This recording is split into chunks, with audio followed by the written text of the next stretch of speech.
Here is the next free video from IT Free Training on special identities. Special identities in Windows exist on the local computer only and in some respects work like groups. In this video I will look at how special identities work, how they are different from groups, and why they are needed at all. Once I have gone through all the special identities, I will then perform a demonstration on Windows 7 to see how to use these special identities. The special identities that I will look at in this video are listed here.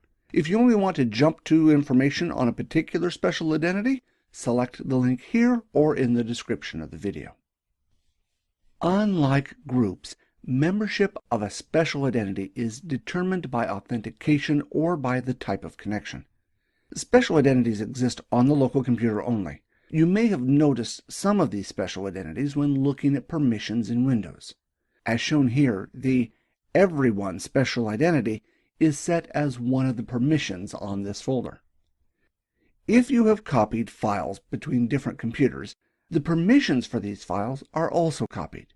The question arises, how can this occur if special identities are local to the computer only?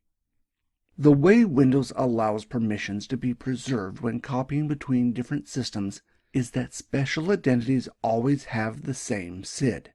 As shown here, the SID for the Everyone special identity is S110. Regardless of whether you copy the files to a workstation or server, Windows knows that this SID is always the Everyone special identity. Now that we understand the basics of how special identities work, let's now have a look at the default special identities included in Windows. The first one is Anonymous Logon, which allows a user to access a resource without a username and password. For example, if you had some files on a server that you wanted to make public, that is, available to everyone, you would assign permissions to the resource as Anonymous Logon. You can see that a traditional group would not work with this kind of access. You cannot know ahead of time which users are going to connect up to the server. It is also impractical to create user accounts for all these users. Imagine if you had a web server, and in order to grant access to the public documents on the server, you needed to create a username and password for everyone that required access. This is why you need special identities. The anonymous login works like this. When a connection comes into the computer and no username and password is supplied, this connection is classed as anonymous access. If the server is not configured to allow anonymous access, then the connection will be denied. If anonymous access has been configured, they are given access to any resources that have their permission set to anonymous. You can see that membership was determined by the authentication used on the connection. Since no username was given, the connection is classified as anonymous access. Now, all you need to do is configure the security on the resources that you want to give access to anonymous users by using the Anonymous Login special identity. In some cases, you may have a resource that you want to give access to users that have been authenticated and thus have a valid user account. The next special identity, Authenticated Users, allows you to do this. This contains any users that have been authenticated from any domain in the forest. If you have any external domains, that is, connected via a trust, users from these domains are also included in the authenticated user's special identity. The only authenticated user that this group does not include is the local guests on the computer.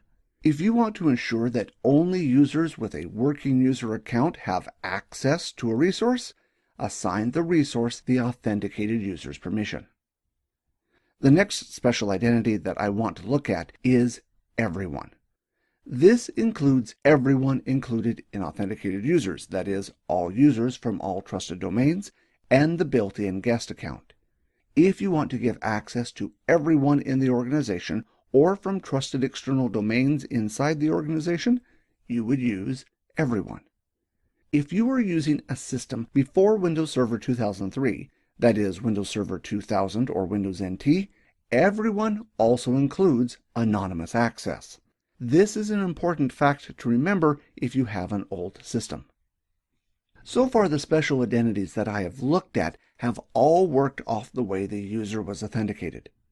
The next one that I will look at is interactive.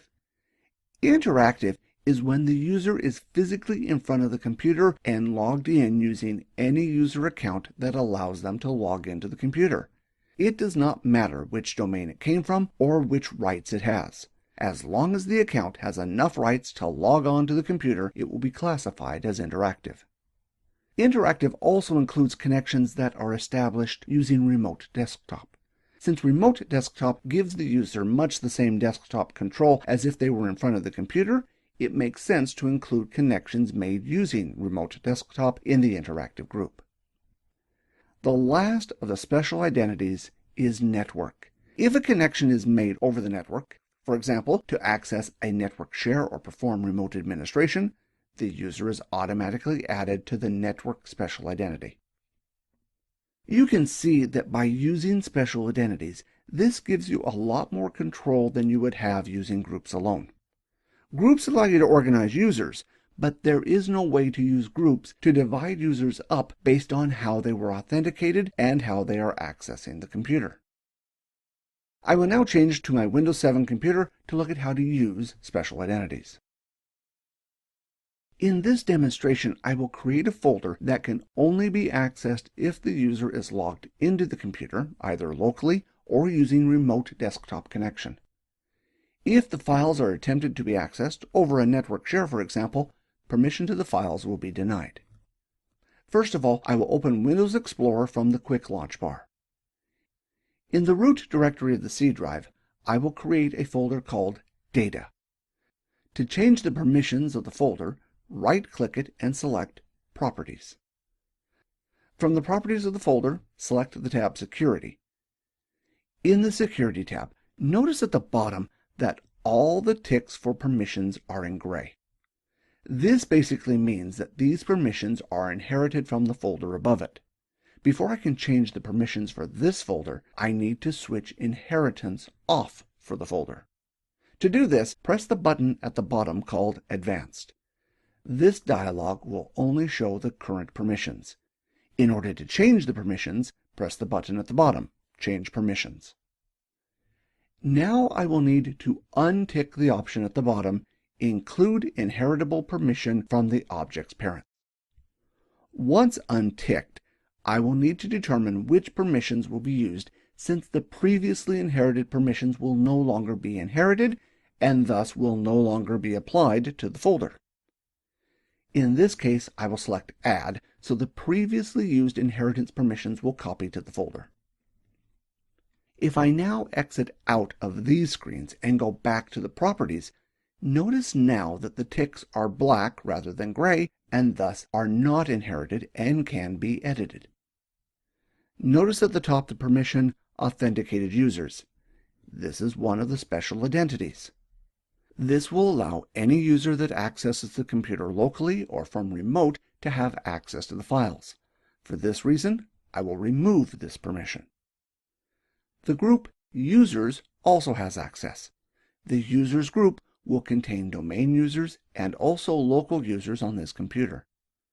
With the Authenticated Users removed, users can still get access via the Users group, so this will need to be removed as well. Currently, only administrators and the system will have access to this folder, so I need to add some additional permissions by pressing Add.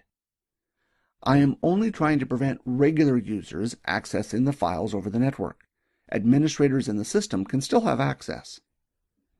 Special identities exist only on the local computer, and by default, Windows will search for groups and users on the domain and thus will not find any special identities. To change this, press the button Locations. From Locations, select the local computer, in this case WS1. If I type Interactive, Windows will find the special identity Interactive and it will be added to the permission list. To ensure that interactive users can change files, make sure Modify is ticked. Now all users that log in locally to the computer will be able to modify files in this folder. These files will not be accessible from the network, for example, via a network share, because the user is not accessing the computer locally. This brings up an important NTFS troubleshooting tip. When setting permissions for groups like users and domain users, check to ensure that they are not getting access from a special identity. Removing the users group, as I have shown, does not stop users from accessing the files because they can still get access through special identities like interactive and authenticated users. Let's review what we have learned. First, are special identities available to every computer in the domain? This is a bit of a trick question. Special identities are available on all computers, regardless of whether they are in the domain or not. The point to remember with a special identity is the scope the special identity can be used is limited to that computer and only that computer. All Windows computers have the same special identities, which can be used locally on that computer only. The next question is, could a domain user access a folder that is set with only anonymous logon permissions? The answer to this one is no. Remember that you are automatically made a member of an identity if you meet the criteria. An anonymous user is one that does not have a username and password. If a username and password is given, then you are not an anonymous user. Of course, the domain user could connect without giving a username and password and get access that way. Thanks once again for watching another free video from IT Free Training. In the next video, I will start looking at a strategy for using groups called AGDLP. Now that all the theory on groups is done, we can finally start looking at how to use groups in your organization. See you next time.